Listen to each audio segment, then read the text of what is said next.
रखबो तोरा रानी बना के नहीं होए देबो नजर से दूर। अच्छा चल भाई के कॉले बेसाती जान के मंदिर में जान कपूर के चल भाई के कॉले बेसाती जान के मंदिर में जान कपूर।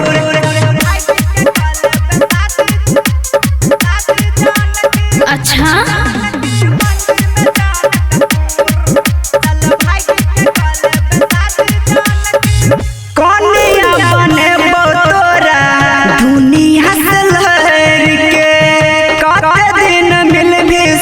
सबसे डर के होगे कौनिया बने तोरा दुनिया लहर के कते दिन मिलबी सोना सबसे डर के सातो फेरा लगा के ये जान हम भर देबो मांग सिंदूर। अच्छा चल भाई के कॉले बेसाती जान के मंदिर में जान कपूर के चल भाई के कॉले बेसाती जान के मंदिर में जान कपूर।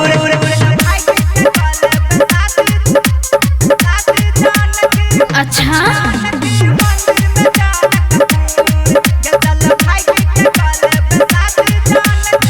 प्यार जितेंद्र कहो छोरा बौन हाथ गे भल छिए जाते अलग जीबै मर पसात गे हाँ गे सोना प्यार जितेंद्र कहो छोरा बौन हाथ गे भल छिए जाते अलग जीबै मर पसात गे कहे छे मुकेश भगत है गे प्यार अपन मशहूर। अच्छा चल भाई के कॉले बेसाती जान के मंदिर में जान कपूर के चल भाई के कॉले बेसाती जान के मंदिर में जान कपूर। भागना के सोना।